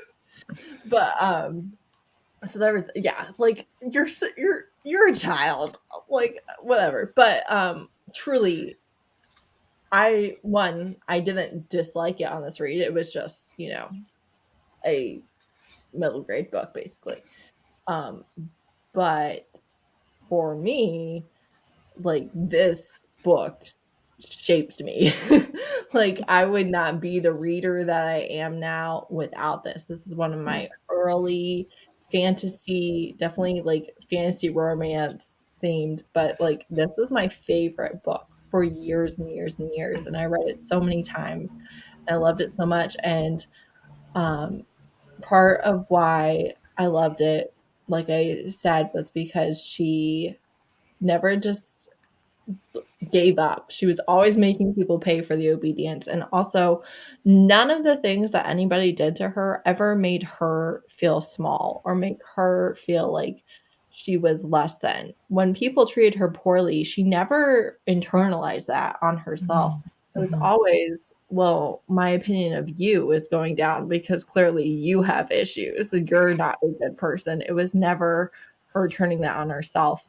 And I love that. And I really loved too, as a kid, I remember I loved Char and how like genuinely interested in Ella he was. He really enjoyed spending time with her. He really enjoyed hearing her thoughts and what she was talking about. And just whatever thing that they were going to be able to do, he was so happy to be doing it with her. And I feel like that's a great love interest for young kids. And yeah, I mean, I will say, I feel like I told Thany this maybe. I was young and dumb, so like just give me a break. But I'm not kidding you. I was reading this for like the third time before I realized this was a Cinderella retelling. I was like, do you remember that? I know people who don't know this is a Cinderella retelling. There was this point where I was like, is this a Cinderella retelling? And then there was like more than one ball. And I was like, oh, okay, no, it's not. And then I was reading it like the third time and I was like, no, this is a Cinderella retelling. And I told my mom and sister and they were like, no, duh. Like, it's Ella Enchanted. What do you think it was? And I was like, I didn't know. Okay. I thought we were like on a whole new thing over here. But I know a couple of people who don't actually know it's a Cinderella retelling, and I know people who don't know Ferris is a Snow White retelling. Because she's taking like very basic core elements of the story and then just completely changing them. Also, hi, welcome. Talking about what we rated the book. Yes, I did remember you told me that, Heather. And I also think that the Cinderella retelling, well, also the three balls, I was going to say, the three balls is actually the Grimm's version. I'm like 90% sure that the Grimm's version is three balls. Yeah. So, but anyways, so rating it wise, very much the same as this book has shaped me. It'll probably be 5 stars for the rest of my life. Because it has defined my reading. It defined, I think, my love of romance essentially as well, of just two people coming together that are meant for each other. I think that, as Char kind of tries to, you're not like other girls, her, I just still love his nerdy awkwardness with her and her clumsiness with him and just how and I didn't think of how young they were because when I was reading it when I was young they seemed so much more older. But yeah, it's weird to read as an adult with that kind of thought, but it's a book that shaped me and will forever be something I will always be trying to chase the high of Ella and Char together. And Char's love letter to her. I will always be chasing that high. It's better and fairest. Sorry. I'm not kidding. Literally, also, that book shaped me and my views of relationships. Yeah. Well, and like, as an adult, is like, they're way too young to be doing this. What are you even talking about? But I know for a fact that it would not have had the same impact on me as a kid if the characters were aged up. Like, I wouldn't have related to them at all, because when I read it, I was younger than they are. Like, they were were like 4 years ahead of me, and I was like, oh, so old, so mature, so ready to, like, but that is a real thing. Like, when you're 11, 16 feels like forever away and like so much older, so. And a 21-year-old, obviously, is completely unrelatable. Like, they're an old person at this point. They are in their 20s. So for it to have an impact on the age group you do have to have these characters be these ages. And if you're going to have a love story in it, which obviously Cinderella is a story of Ella and the prince getting together, so it makes sense that we have a love story happening. You do have to have a love story happening with kind of young people. Well, and I think that one of the things, yeah, totally. That I completely agree. It completely makes sense for the age range that it's geared towards. And the other thing that I think that I liked about it, that I gravitated towards it, and why I think I gravitate towards a lot of female-centered characters in my reading in general, is because Ella is such a strong character, and at the end of the day, she saves herself. And in the reading it in the, when I read it in the 90s, when I was the young kid that I was, that was a powerful thing, that a woman saved herself, because you had a lot of media coming at you where the damsel in distress thing was just common stereotype. And that was seeing that and reading that of how she saved herself, I think, and saved herself to save her love, yes, but saved herself in general. Like, he was the catalyst, but she essentially still did the work and came out beating her curse on her own. I think that's something really powerful in that. When I read it, when it came out, when media was telling me something very different, and I think that's another reason why it has a huge impact on me in the moment.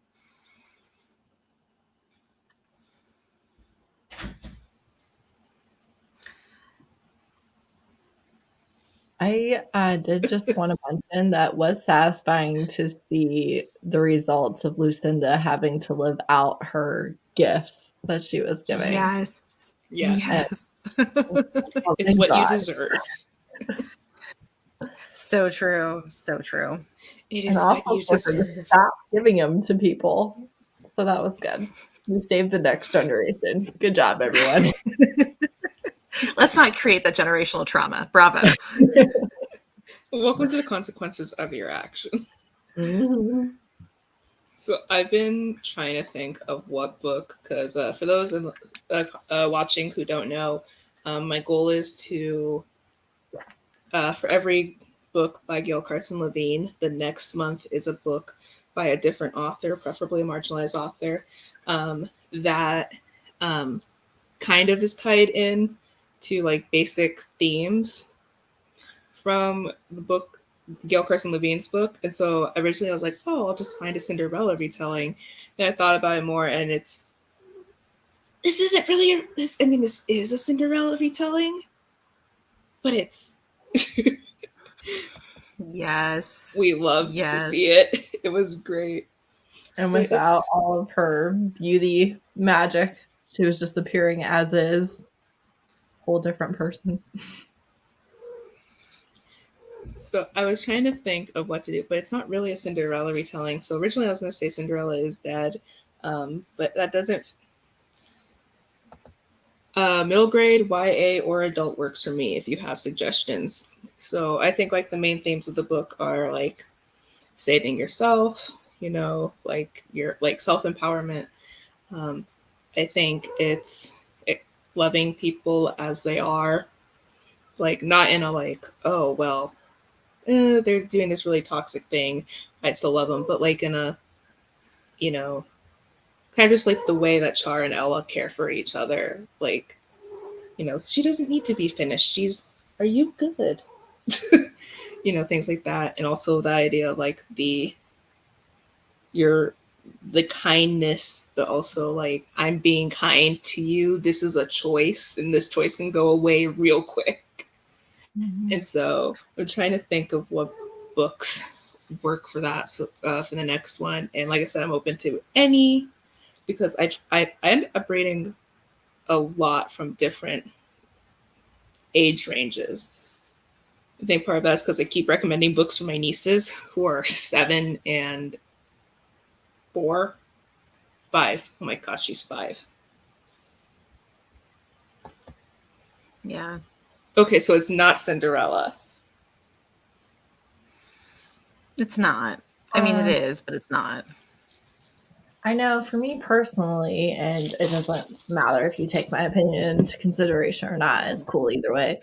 But like if I were doing it, not to take charge, if I were doing it, like all of these different reimaginings of myths or legends or fairy tales, right? And it certainly doesn't have to be Cinderella, because Cinderella is such a European retelling, right? And we have a million of them. And I think that if you are going to go for marginalized authors, there's absolutely nothing wrong with going with a completely different premise of the book. But like you said, with some of the main themes being a strong female main character, maybe one who is dealing with magical opposition to their what they're trying to accomplish, or someone who you know, has a love affair with a prince. That would be an easy one. I know I haven't read it yet. I'm at the beginning of it, but I'm reading Daughter of the Moon Goddess. And I don't remember who it's by. It's, you know, very popular on BookTube. That one was on my list, and I think it's Susan Lynn Tan. And so far, I can tell you, like, she's starting out as a servant in a noble household and stuff, and she's actually the daughter of a, well, she's the daughter of the moon goddess. It's a little bit of a no-brainer there. Spoiler. But like, she's the daughter of a goddess, and now things are happening, and she's like being a servant for nobility, and then she meets the prince, and now there's gonna be like this whole thing with the prince, and I'm like, you know, this is looking relatable. Well, there actually is Cinderella fairy tale. I took a fairy tales class. That's how I met my husband. So there's actually a Cinderella fairy tale that's Asian based. I think that is so cute, Amy. Yeah, that's the best. Like, it's definitely adorable. I'm not gonna lie. So yeah, so there is a Cinderella version that was in, I think, China, and it was interesting because we read Grimm's, we read like 4 different Cinderella versions. We read Grimm's, we read the French version, and then I think we read one other one, and then we read this Chinese version, and it's interesting to compare them because they're very similar and also very different at the same time. Mm-hmm. It's interesting how culture influences that. So yeah, I like the Ash recommendation. I've heard really good things by that, but for that one, I read Redemptor. I think it fits very well. Yeah. The only problem I have with Redemptor is it's a sequel, but I could always pick Ray Bear because. Oh, okay. Right. I'm picking Ray Bear. Wait, that works perfectly. Actually, no. Ray Bear works perfectly actually because I read the first one. Because Ray Bear does work perfectly actually because the whole premise of it is, you know, okay, her mother is telling her this is what you have to do, and she doesn't want to do that. Yes, she's literally under a curse. This is brilliant. This is so great. Hey, next month's book. Next month's book's Ray Bear? Next month's book is Ray Bear by Jordan Ifueko. There you go. Good work, Chloe. Well, I'm sure Redemptor also works. I didn't even think of that. I don't know why. Considering how Ray Bear ended, I can see how Redemptor would also work. But yeah, I have wanted to read it. I've seen the cover's gorgeous, so I have not read it. So that's exciting. I read it when it came out. It is. Obviously it's very popular, but Ray at Bookmark Chronicles, she like loves that book. And so I was like, I'm going to keep it on my TBR and I'm going to actually pick it up. And then I did. And like, I genuinely enjoyed it so much more than I thought I would. I thought I would like it. I really did. But it definitely exceeded my expectations. It was a really good read. The world building. I had it low key on my TBR, but I'll move it up. That sounds cool. And it's kind of like Ella Enchanted too. It's more complex and done better than Ella Enchanted. You know, for like it's deeper than Ella Enchanted. But much like Ella Enchanted, they really like they get to you emotionally, like right at the beginning. Right at the beginning, you're like, oh, like I care about you. I feel for you. I'm like sorry that you're going through this, you know, and you're like 4 pages in. So and it definitely does have this is the right decision. I am not happy though. Like that idea of I'm going to make the right decision. It means that I'm not going to be happy though, even though it is what's best for everybody, including the people that I love. Yeah. And you have those loved ones being like, please don't do this. And it's like, I'm doing this. It's my decision. And I decided it. Yeah. A lot of similar themes. Great choice. Awesome. Yeah. Great work, everyone. That is a connection I did not think about. Hey, okay. You know what? I'm just not going to plan anything now. Just ask Chloe. Chloe clearly knows what she's talking about. Chloe, you're in charge now.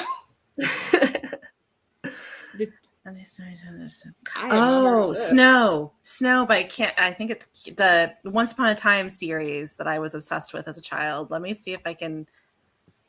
That sounds so familiar. Now I need to go look and see if that's something that I read or not. I've never heard of this. Hold on. Let me see if I can find it. No. I'm trying to remember what like the Twisted Tales version of Cinderella is. I forgot what their twist is. Goodreads is honestly the worst. Tell me why I heard like the specific title of a book and you're like giving me things that don't even have those words right or in that their order. Search function is terrible. And then at least Storygraph will give you the words. Yeah, and like it's if I wanted all these, that's what I would have typed. I only use Goodreads to vote for the Goodreads Choice Awards, and the problem is most times I haven't read most of those books. I am so far in the backlist that I didn't worry about it. I could not care less about any of that. I use Goodreads to keep track of what I want to read and what I'm reading, and that's it. I don't care about the social aspect. I don't care about the awards. It's just a popularity contest. Hazel, come here. No, I think I found the one you're talking about, Morgan. Hang on, let me link it. Who's it by? Yeah, Tracy Lynn. That's the one. Let me link it. It might trying to bribe my cat to be quiet. Issues. Okay, I don't think I did read this. So it was like a Once Upon a Time series that like it was like, but it wasn't like a connected series. It was like a series of like retelling fairy tales that were retold, done by a bunch of different authors, and that one was a very interesting one. That was probably one of my favorites. And there was at least on my Goodreads shelf that I tagged them. There was 19 of them, and they came out probably when I was in high school or early college years, from what I can tell. And I was obsessed with them. I read like all of them after they came out because I'm a huge fairy tale nerd. So obviously same. Probably one of my favorites, oddly enough, was Sunlight and Shadow. That was a retelling of the Magic Flute opera, which was weird, but really, really weirdly good. That's funny. That sounds interesting. And I kind of want to read it. Yeah. So, anyways, it was like a special like Once Upon a Time series. That's what they were called. And they were all like they released them like over the course of a year. And yes, I remember we talked about that a while ago too. Yeah. I think I talked about it probably in one of my fairy tale vlogs, like or videos recommendations a long time ago. And it was it was a whole series that came out that were like, and then the series just kind of quietly died as YA kind of blew up from everything. So yeah, but I remember being obsessed with them. They were very interesting. They were short little things too. I have probably all of them, or at least most of them. Those are all my kiddie books still at my parents' house. I still have a bookshelf in my parents' house of all my kid books. Except Ella Enchanted's the only one that I still, and I have my old OG copy and everything. I liked the Sisters Grimm, which was kind of that was a fun series too. Yeah, I loved it. My mom used to take me to Festival of Books every year because I'm from LA, and so she used to take me every year to Festival of Books, and she would try to find, like the 2 years I remember clearly is 1 year we waited for like an hour to meet Judy Blume, and I think my mom was more excited than I was, and I was very excited, but my mom was like losing it. And then the next year we waited again in line for an hour. It was the year that the last Sisters Grimm book got released, and I got it signed by the author because I was so like special. I ate that book up, and I remember my mom was looking through. She's like, "Oh, Festival of Books is this year," and she looks and she goes, "This author sounds familiar," and she looks and she goes, she's like looking at it like, this title sounds familiar. And I guess I was at school or something, and she told my grandma. My grandma's like, "Yeah, I know that series." I know a lot about that series. That's awesome. They would be those two, Judy Blume and Gail Carson Levine, if they ever actually like went out and did public stuff and did signings. Those would be my two. Like, I would love to meet them. But Tamara Pierce, I have met twice, and she is lovely. Yes, she is lovely. So sweet and so nice. Somewhere I have so nice. Tales of a Fourth Grade Nothing signed by Judy Blume. And my mom has a copy, like an older copy too, like I think from when it I don't remember words. It was an older copy though, and it was Are You There, God It's Me, Margaret? Mm-hmm. And my mom got it signed and like personalized, and she was like, "Oh my God, we just met Judy Blume!" And I was just like, "That'd be dream authors for sure to actually." There's no pictures, unfortunately. Aww. But it was like I just remember my mom being like super excited, and then being really excited because I had just started 4th grade, and so I was eating those books up. Yeah, I remember eating all of those when I was that age too. Fudge and all those. Yeah, so good. Yeah, Festival of Books looked really fun this year, and I'm sad I couldn't go because I'm on the East Coast now. Like, yeah. Next month is definitely going to be Ray Bear. That was a great suggestion, because now that I think about it, it's like a lot. There's a lot in common. Yeah, like she literally is being forced to be obedient.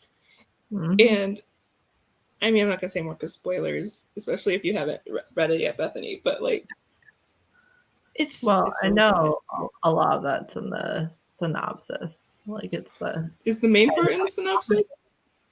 I'll have to. Well, yeah. Don't say anything. I'll look. Yeah. The part that's like connected is, I think, but it's so good in the world building, and that is, if you liked the way that she had like specifics about like, the different, like the gnomes and the elves and the orcs, and I mean ogres, not orcs. It's like, wow, that's world building. No, this is like world building in Ray Bear. Like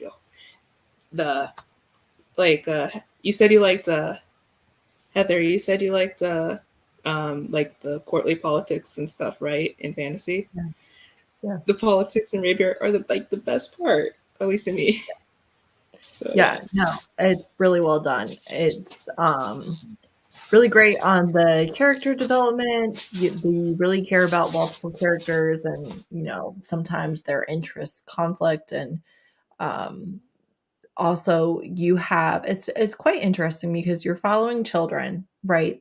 And you're following them as they grow up, but you also have these adults circling them, and the adults often have different motivations as well. So you have a lot of different layers of who's doing what for who and why, and who is safe and who is not safe, and all of that. So really a very, very complicated book. Honestly, I'm sure it would only improve on reread, and it was great the first time.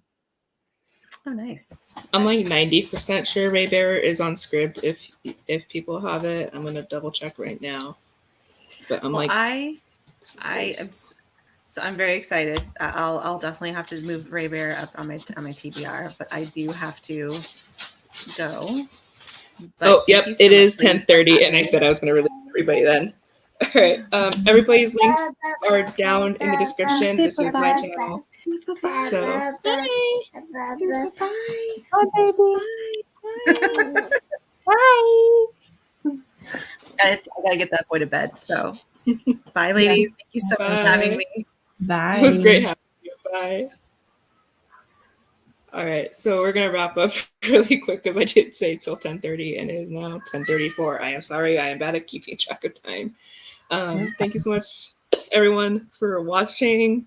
Thank you so much, Heather, for joining in, and for I was excited as soon as you were like, "Does anybody want to talk about Ella Enchanted?" I was like, "Oh my god, yes, I do." It's so Hazel. Let me finish. I was just really excited for this. I'm really excited for the rest of the live shows too. I'm excited for next month. Now that I know what next month's book is, I'm excited. I'm really excited for Raybearer. So everyone's booktubes are in the description.